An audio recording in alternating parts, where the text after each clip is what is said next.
called Ntlanganelwa Mbotho, who is the first witness in the trial within a trial. And he is a retired colonel. He retired in December 2022. He started working in the South African Police Service, where I think he's got a 34 years of experience working in the South African Police Service. He started working in 1988, you know what I'm saying, and he used to translate for 1988. That when he started working, he used to translate for them Afrikaner and them English guys who were police who could not understand our language or our African language. You're right. This guy is the guy that carries all, is the guy that knows, or the guy who was recording the confession made by accused number 1 and 2, allegedly, because I don't trust some of the things that the guy made there. I don't think they are facts. But nevertheless, from 1997, he says that he started working as in the murder and robbery. However, this guy, there are things that he said which are not true. You know what I'm saying?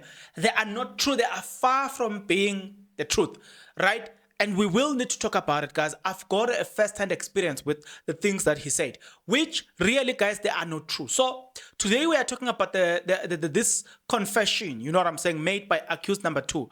Apparently they made this confession, they were sober, they were not drunk of anything, they just decided that they want to make this confession, you know what I'm saying, but I still disagree. You know why I disagree?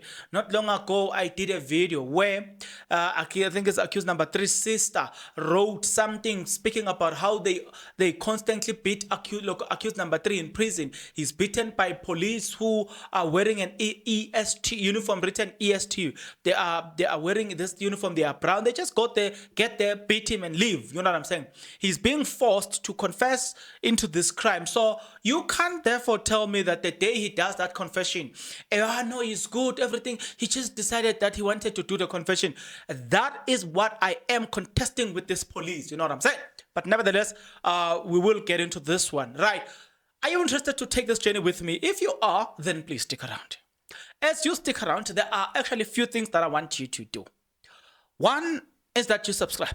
2, you like the video. 3, you comment in the comment section below.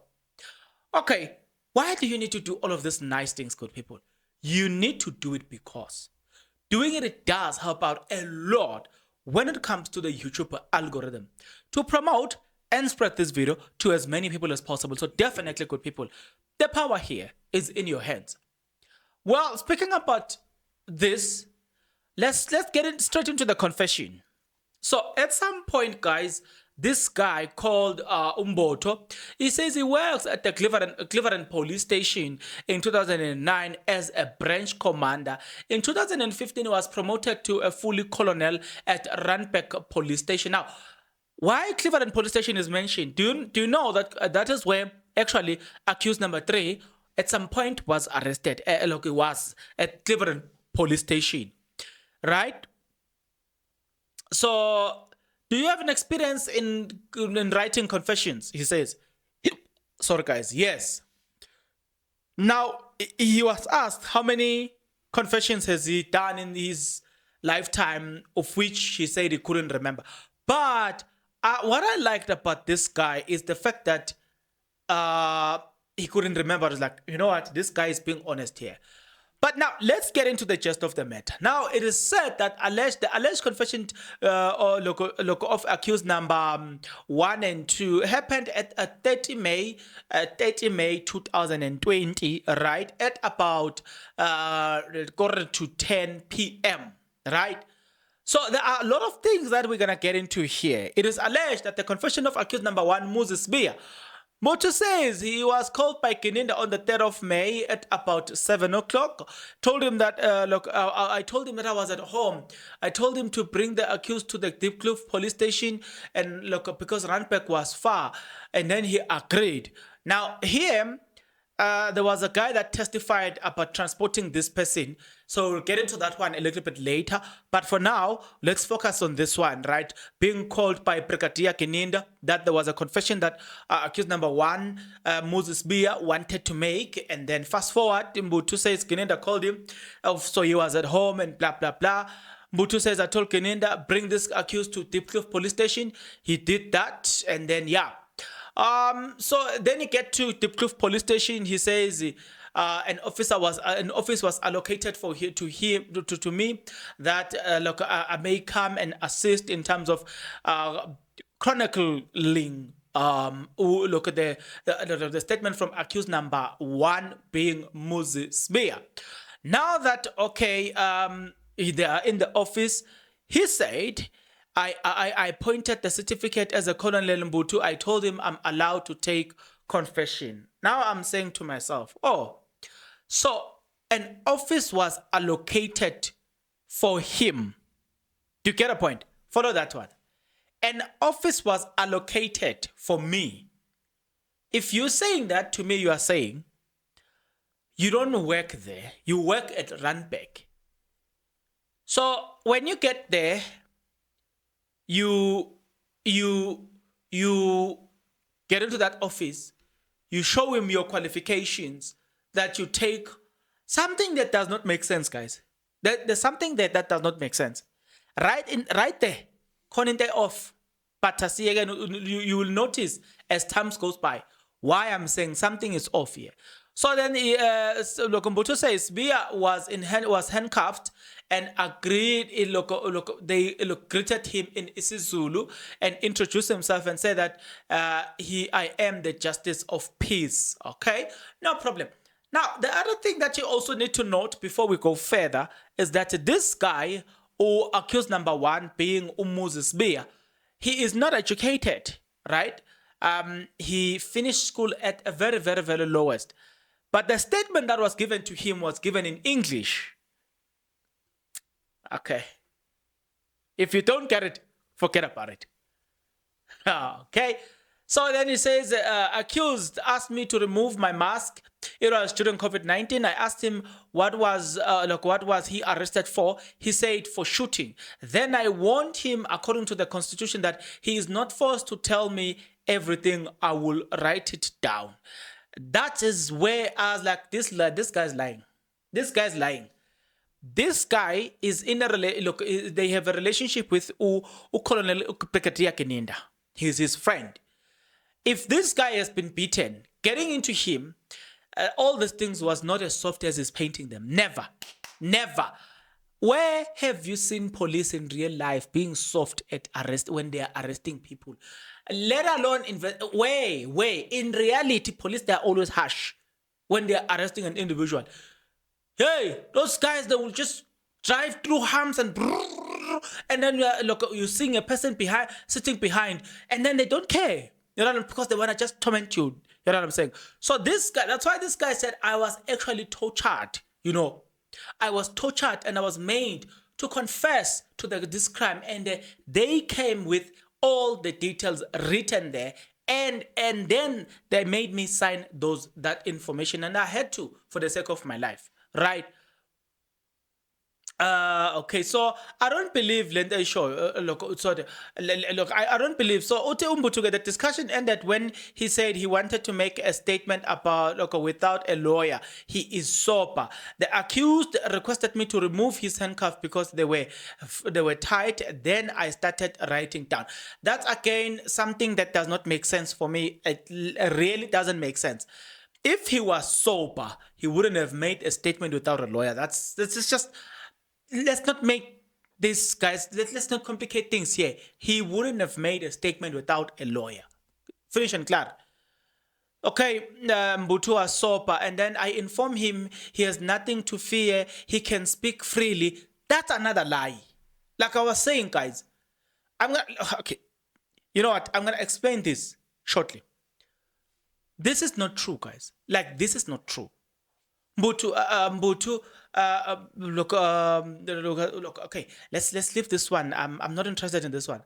I informed him his right to remain silent and anything that he says will be used against him in court. He agreed. I said he has a right to a lawyer.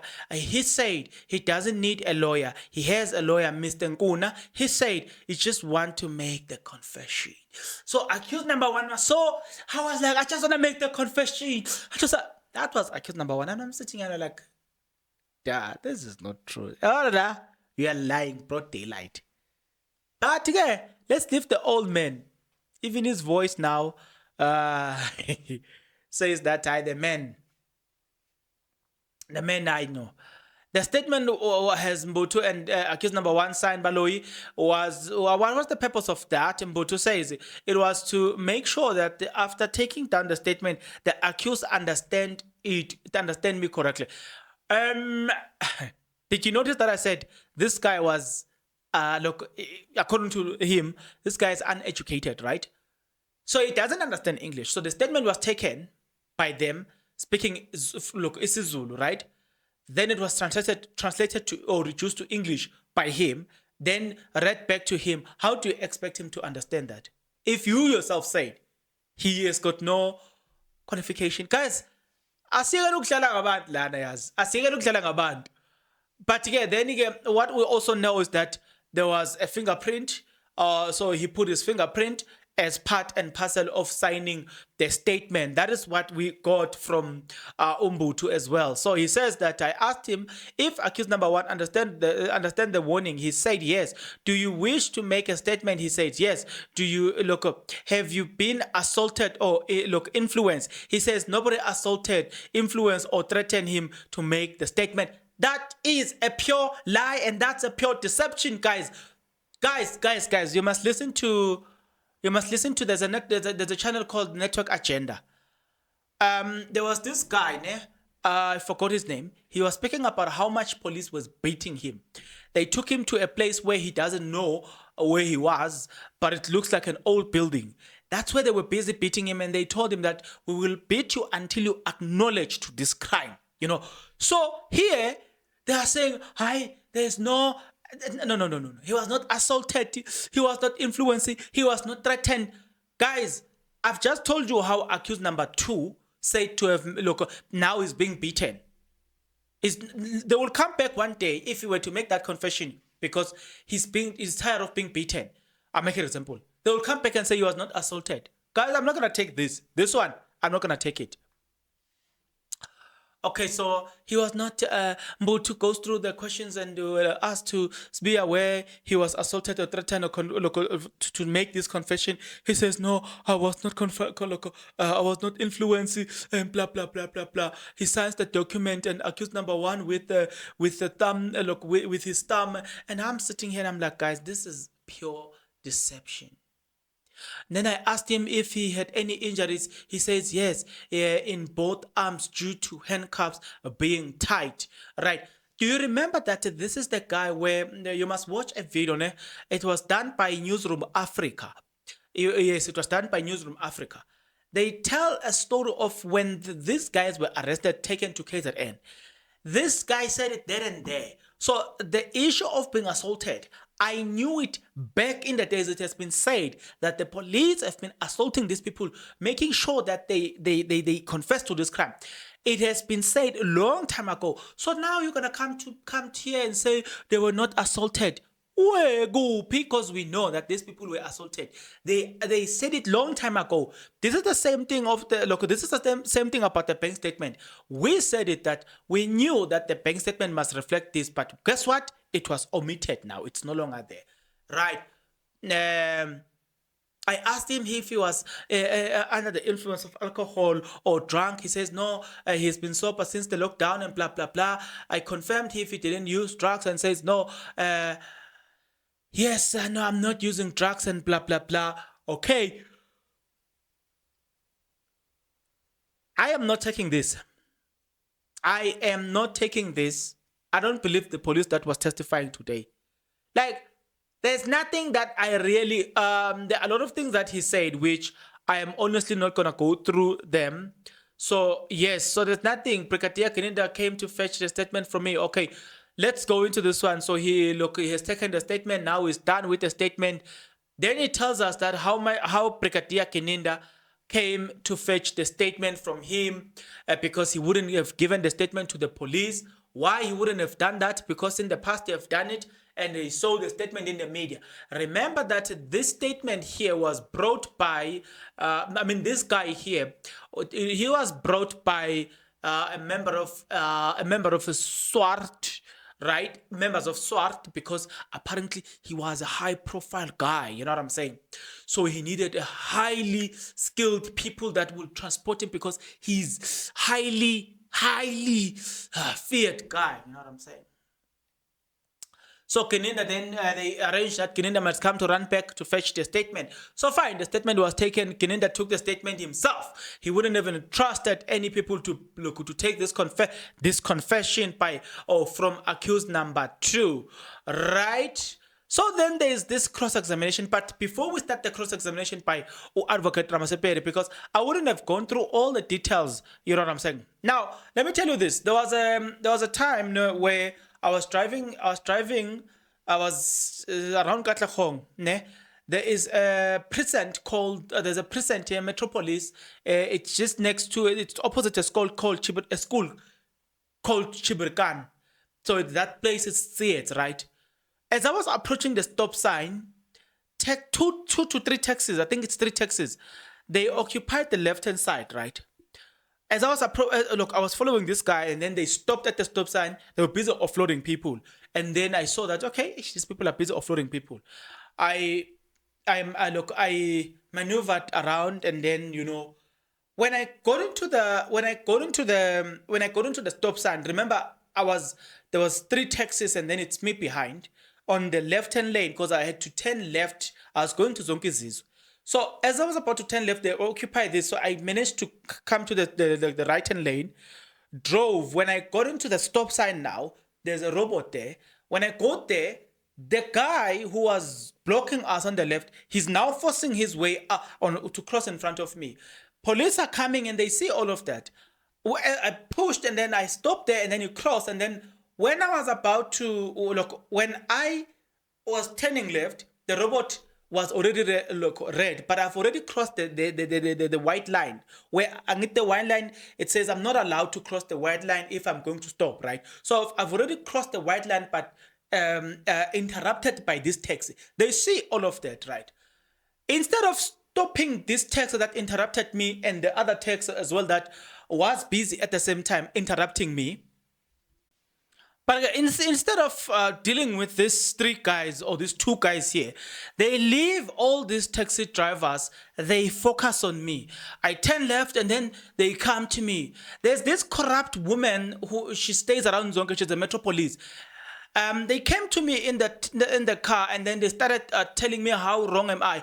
I was so furious on that day. And I was like, it's not like because you were opposite me, we were all making the turn towards Zonke. I said to them, you saw what happened. But instead of dealing with the people that obstructed the road, you fear them, but you want to. I was so furious on that day. So they took my license, and then I drove to Zonke, and then I came back to fetch my license. They said I will arresting you. I said it's fine, you can arrest me.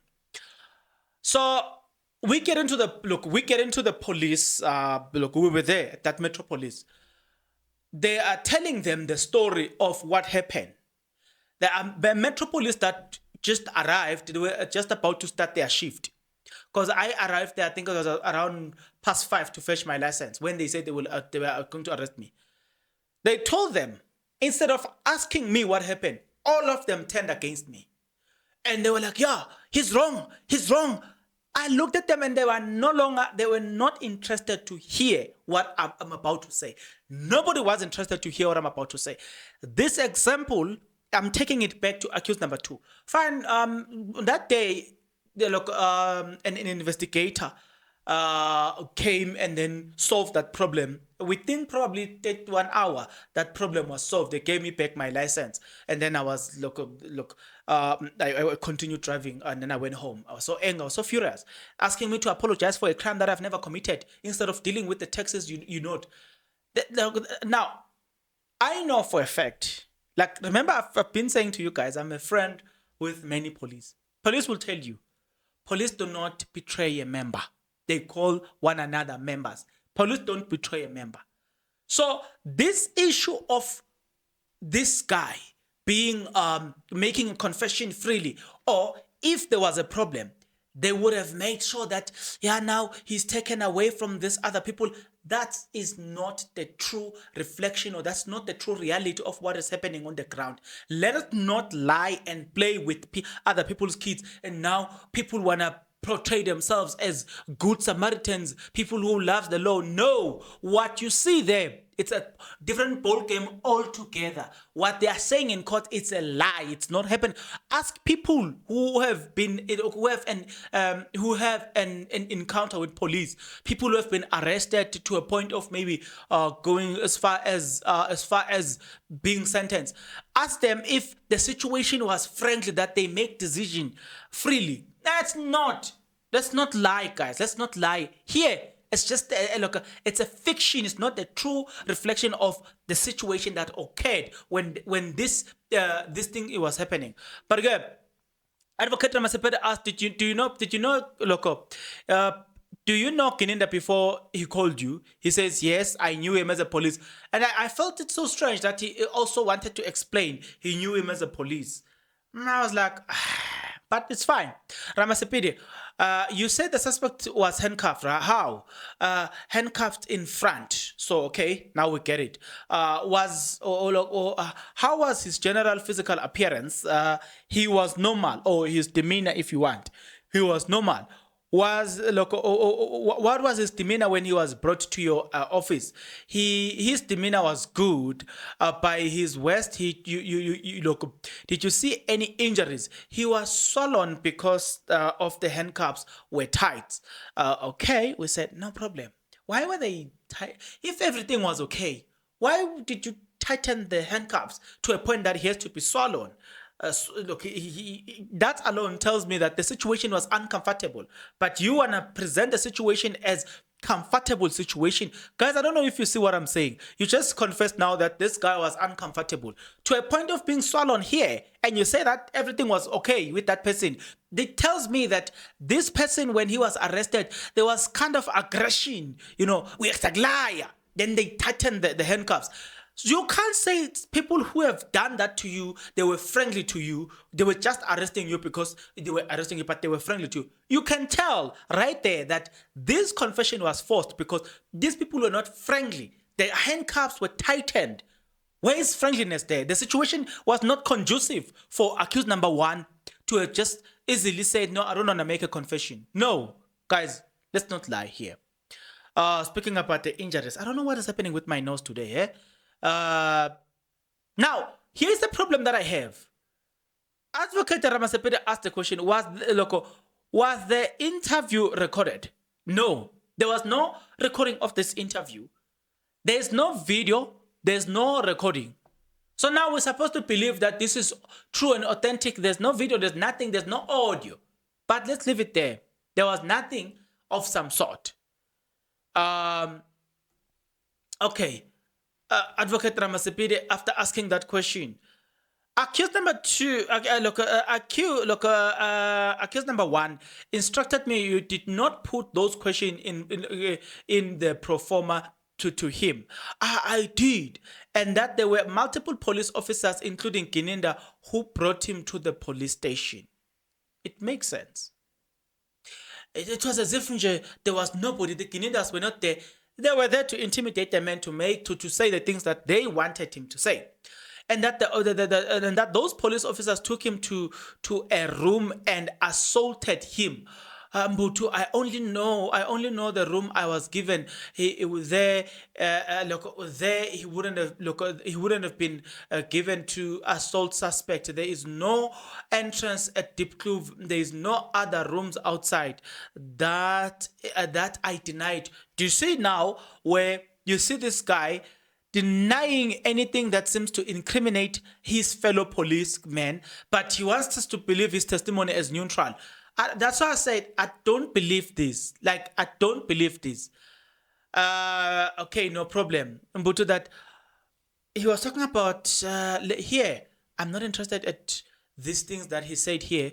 Mbutu, the only room that I knew was there, and blah blah blah blah blah. And then Advocate Ramasipide, when you enter the room with look, okay, and that when you entered the room with document, you said you don't, if you don't cooperate, those men will continue assaulting you.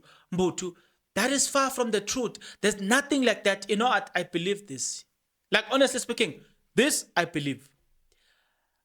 I don't know how long it will take for one to convince me that he was told, if you don't sign this, I'm going to allow them to assault you. I don't believe what they are telling me. Ramasipite, he then relented and signed those documents because he feared for his life. But I don't know which commander can allow an assault. At Deep Kloof, nothing happened. Do we have evidence except you, like a recorded evidence? Because we can't trust police alone. If you can show us a recorded evidence where we can see him getting in, and then that's when we can believe. But right now, I am not going to believe that there's nothing really that happened. He was not assaulted at all. No, I'm not going to believe that. Right? I'm going to jump certain information here because it's really not important. He also instructed me that he was forced to put his fingerprint on the statement, the alleged confession. But we first spoke with accused and wrote down what he was saying. It can't be the truth that he was forced to put his thumb on his thumbprint. I'm saying I believe that he was forced. You know what I'm saying? Now this is when again it gets funny as well.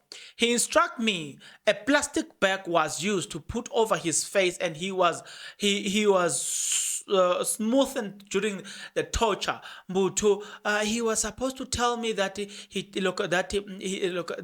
was supposed to tell me that, but he didn't. That means it didn't happen. And asked him about the assault, and he didn't tell me that it did happen. How can you tell a person? Like, let me tell you guys, this guy, he thinks we are children. I'm gonna tell you my experience when I first came to Joburg, right? When I came to Joburg, I didn't know.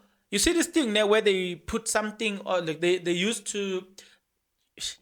You see this can of Coca-Cola, which has got the lids, the one that are more like corrugated iron, something like that, man.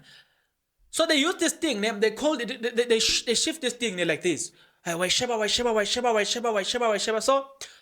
when I was approaching there, the certain guy says, "Yes, sir. Yazin, these people have lost, and these people, you know what? Can you please come and rescue me? Just put your 30 rand, 10 rand. If we win, we'll get the share." You know, me, I get into this situation because I wanted to help this guy. Okay, no problem. So but you know, they've triggered me in a way. So, Aibo, he got this money back, the 50 rand, we got more. When I was supposed to leave, they don't want to leave. They don't want me to leave because they're saying, how can you leave with our money? You must play. You know what I'm saying? So you can tell that there is an entrance door, but there's no exit door, to get a point. Now, they only allow me to leave when I was chowed. They chowed all of my money. So, upon realizing, now this guy, now he's changing. Now, the same guy that brought me into these people, now he's changing. I'm alone now. Then I saw a police van. I went into those guys. Guess what? As I was going to that van, they were the first ones to arrive, gave them money. When I saw what was happening, I was like, I'm no longer going to go there because they are friends. They greeted each other, gave them money, and I saw no need to continue. Tell me, logically, do you think I should have continued? Just be logical about it. So now you've got people that knows each other in the same space, deals with confession, knows getting the personally. The next thing you want to tell me, convince me that this was just free. Guys, there's something wrong with this. Mr. Ramasipide asked how the content of the statement were explained to Sibiya, who indicated that he has a low level of education. Now, sorry guys. Oh, I don't know what's going on with my noise. This is one aspect as well that get me interested to say, wait a minute. So, Velem, how did you do it?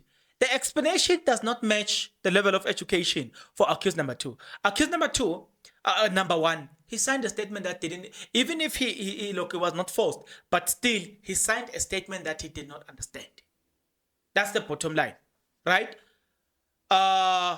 So no, he understood the statement. He even made some corrections and all the stuff. Ramasepere, he denied the promo was read back to him. The pro forma was read back to him. He was like, no, there was no, this thing was not read back to me. There's no such a thing. Guys, I am asking you, like, let's be fair to each other and let's be honest to each other. Guys, these things does happen where people are assaulted. I don't believe all of this confession. I believe that yes, this guy was tortured. And that's the bottom line. Right. We will continue. I'm going to continue to dive into this, provided that you're interested again. If you are, you better subscribe. You better like the video. You better comment in the comment section below. Why do you need to click the notification bell? You need to do it because when I post, you'll be the first to get notified. Speaking about being notified, well, I'm signing out. I'm notifying you that I'm signing out. See you in the next video. But until then, please take care.